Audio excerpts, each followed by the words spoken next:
Vahan, no warm up. You're just coming in the hot seat right away. Vahan, Ajamian, you are with High Tide, and Great to see you. I don't think you know everybody. Yeah. Vahan, that is Ben, Anna Ray, Mark, and of course me. Vahan, let me tell you about one of the more frequent emails we get, Jeremy and I, at Cultivated.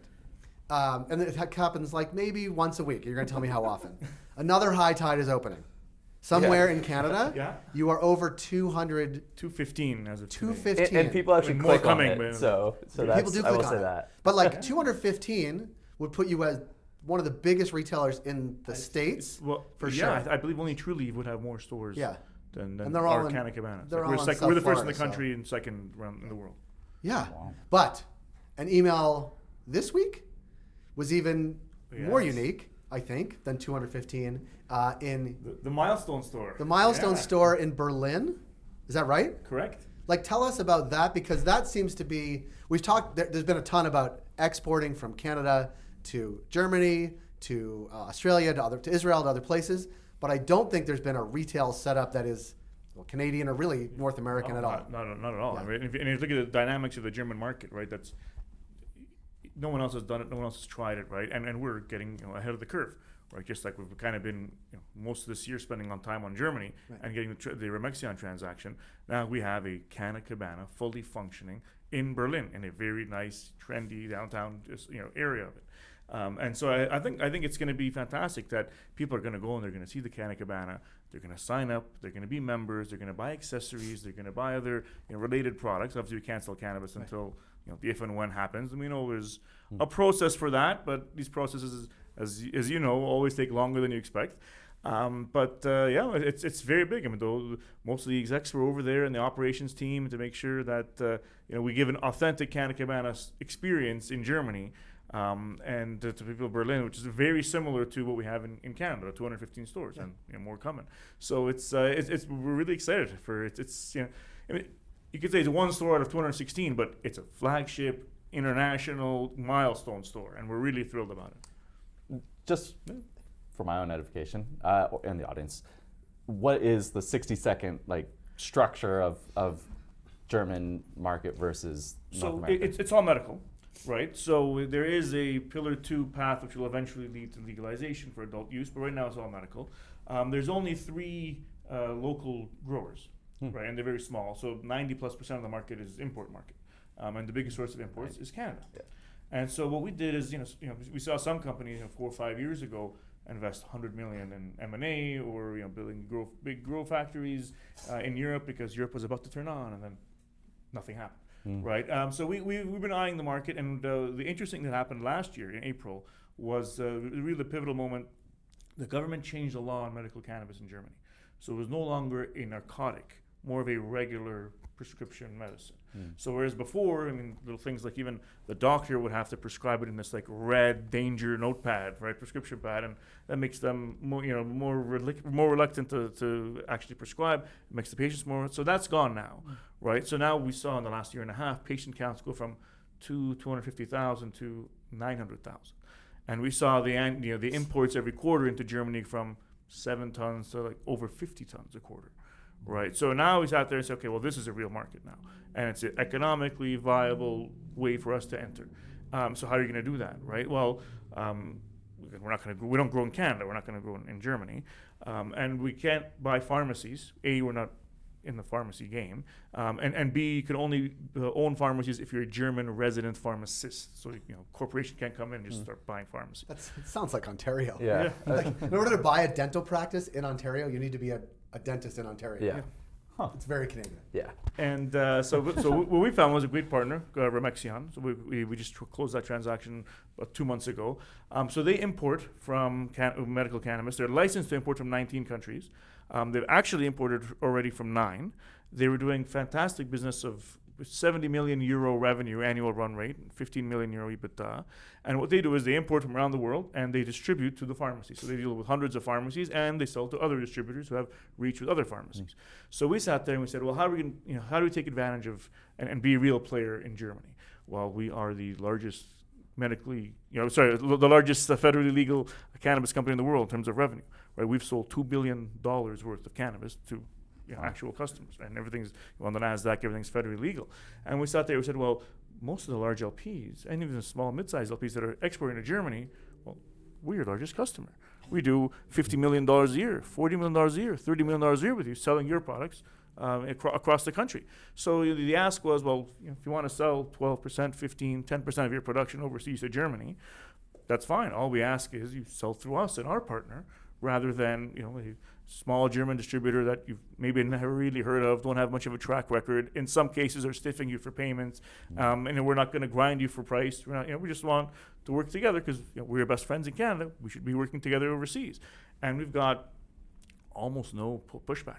Wow. We've got dozens of LPs that said, yeah, we want to work with you and we want to sell through you. And a lot of them want to go exclusive. We only want to sell through you because they see the power that's going to be in our menu, which is currently being developed in Germany, where if the average distributor has 60 strains on their menu, well, we'll have like 200 or 300, right? And we'll have and then once other markets, eventually UK, Czechia, Poland, Switzerland, they open up, well, we're going to take that same menu and basically piggyback our partners to all the other countries. So, I spent most of the year actually working on the transaction. Really glad that it closed, tying up the loose ends. And we've seen things now like, Raj and the team go there, and now the Remexian team comes to Canada. We do a tour with all the licensed producers, and we're starting to turn on that, okay, how much can you send, at what price, and start to get the wheels motion. Right. Amazing. And the LPs, the licensed producers in Canada love it. For sure.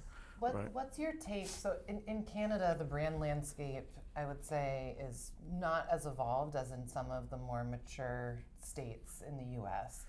Certainly in the states that have open retail experiences like California and Michigan and others. Do you see that Europe is going to be more like Canada with more restrictions on brand marketing and just brand and products in general? Or do you think that we might get a more robust kind of consumer experience like the way the U.S. has developed? And what are the current form factors? Well, current form factor is just flower now. Just flower. Right. Yes. So, but right now we're in Europe. We're looking at like the baby steps, right? Canada, it's like we've been legal since 2018, right? Yeah. So it's a matter of how big is the market and how much is it growing? 5% a year, right? We're growing 15, but it's in Europe and Germany.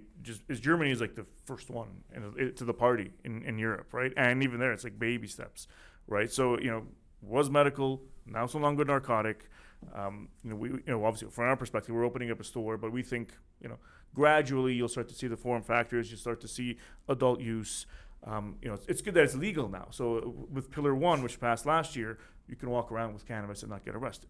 Now, the only place you can buy it other than medical is these not-for-profit social clubs, which is fine for them, but it's not a viable business for us, right? But now, inching forward, right? So we're seeing progress. We're happy with it, and obviously we're gonna, we would like a Canadian-style model in terms of the structure and being federally legal. Where some of the states, obviously, to your point, have much better branding capabilities than we do in Canada. I heard a dispensary radio ad yesterday, driving around. Yeah. Like order, pickup, delivery, 24 hours, like all the. I was like shocking my sensibilities. Yeah. You don't hear those often in Canada. No, yeah. No, but you're likely to see a Canna Cabana on your drive, regardless of where you go. My less serious question is: have you spoken with Barry Manilow to do a jingle based on Copacabana? Feel free to use that. And we'll definitely reach out. Yes, because that would be amazing. A famous stoner. Yeah, it's pretty good. So, Yeah, it's good. My actual question is, what are the economics of the German market like right now? I mean, whereas in the U.S. it is very hard to be profitable on a net income basis. Canada is closer to because you don't have the same issues, but there's still a lot of lack of profitability up in Canada. How are the German retailers and operators how are they doing economically overall? So, again, it's still early. It's early, but it's a sign of the market, right? Like you've seen pretty much every U.S. state. You go from, and here when you go from like medical to adult, oh my God, there's not enough weed, and every single state, same thing. Wholesale prices are high, and then everybody triples their production, and 3 years later, right? Yeah. So right now we're still in that like not enough weed area, right? Because the patients go from 200,000 to 9, right? And your imports go from 7 tons a quarter to over 50, right? You're in that like anything will sell immediately and at good prices, right? Now we are going to see some saturation. We are starting to see some increased competition, some margin pressure. But the business we bought, 51% of Remexian, it did 15 million annualized euro of EBITDA on 70 million euro of revenue for 6 months ended March. There's some nice EBITDA Right. margins Yeah. right there. And Yeah. so, That's a nice margin. we'll see how long the margins can hold for, right? But so the generally speaking, margins will compress, and we've seen some compression already in the German landscape. Where we think we can benefit is in terms of Remexian being affected the least are two things. One is culturally, they're very similar to us. We are the lowest price guarantee, unbeatable prices in Canada. We'll price beat, price match, etc. They're the lowest price in Germany.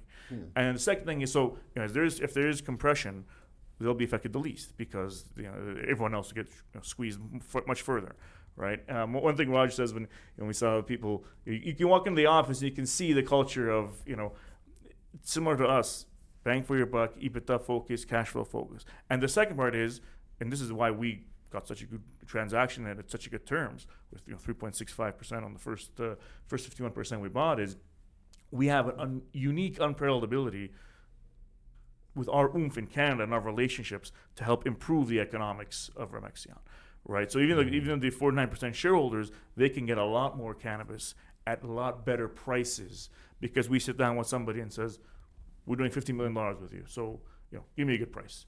And already we're seeing we can source better pricing just on the first couple tours than Remexian could on their own. So that's another way where if there's price compression nationally across Germany, which there inevitably will be, we'll be the most insulated. Clearly, you've got a lot of purchasing power because of the relationships in Canada. And at the same time, there's a lot of talk about production capacity coming on globally in places that have cheaper labor, cheaper energy than Canada. People are looking at Africa and South America. Are you guys looking to be a buyer from those production locations around the world as well? We definitely are, right? So Remexian, again, they have a license to import from 19 countries. They've already done from 9. So they buy from South Africa, Lesotho, Denmark, Portugal, I believe Colombia, and we're not turning that off, right? All we're doing is we're bringing our oomph and our ability to procure the best, most consistent supply at the best price in Canada. So, and again, the other reason why the marriage really works is the German market is around 45-50% imported from Canada, whereas Remexian was only 1/3. So they were already under-indexing in the area that is our largest, most unique competitive strength, right? So we think we work together, we can get them from 33 to 40, 50, eventually maybe 60, well, not by turning off other profitable areas, just by increasing the volumes that come from Canada. Sure. A follow-up to that, you talked about the revenue and the EBITDA success of Remexian historically. What is the growth projected for 2026? It's tough to say. We haven't given any official guidance. The transaction just closed in September. Our year end is October 31, so we're going through the audits.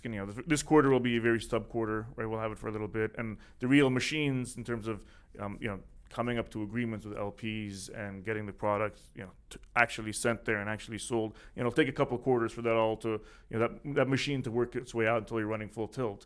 But look, we bought a really good business and we think we can improve it. And the way we structured it was we bought 51%, so the other 49% they're our boots on the ground, right? We have no interest in doing this ourselves, right? So for 2 years we supply more cannabis at the best price from Canada, and they remain the boots on the ground. They sell it into hundreds of dispensaries today. Well, let's try to get to hundreds more dispensaries and other wholesalers. Get the EBITDA up, double, triple, whatever we can do over the next couple of years, working together with our competitive strengths. And then after 2 years, we have a 5-year call option to buy out the rest of the company, or they have a put option to sell us at EBITDA, again, either 3.6 or 4 times in the future. So everybody's super incentivized to work together with their areas of strength, raise the revenue, raise the EBITDA over coming years, not just, hey, what's happening with imports this quarter, for example. But you're not moving to Berlin. I'm not moving to Berlin. Not moving to Berlin. You and Raj are not moving to Berlin. Maybe Omar, you're moving Omar out there. Omar is there actually right I know. now. He sent me the message today, so he misses MJ Biz. I'll take Yeah, MJ Biz he's a in big Vegas. MJ Biz guy. Yeah, I'll take Vegas over Berlin. Yeah, well, I What do we have guess. against Berlin? I This love time of Berlin. year. Oh, This time of year. it's better here. Yeah, Although they're based in Alberta. It's like that's true. Alberta I'm in and Toronto. Yeah, I know, but Alberta and Berlin probably have a pretty similar weather this time of year. Vahan, I really appreciate you coming in first thing this morning or second thing this morning, as we had a guest before you. Always good to connect, and I think it's Thank you good so much. to share with the broader cannabis community that there are companies in Canada that are Doing well. huge scale, Huge. doing really Doing well, well. operating the most challenging business sort of at retail. We have another Canadian guest coming up after this, but thanks so much for stopping Thanks by. so We'll much. see you on the Great, trade show thanks a floor. lot. Thanks, Vahan. Great.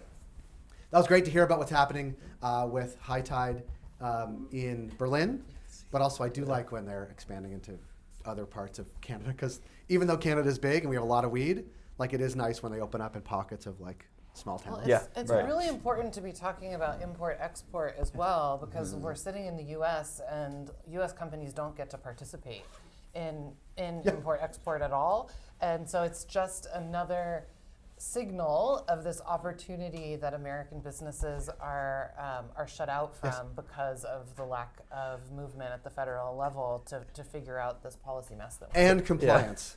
I just like the mental image of a Canna Cabana in Berlin. Oh, there's pictures. There's pictures. There's pictures. Yeah, There's yeah. pictures.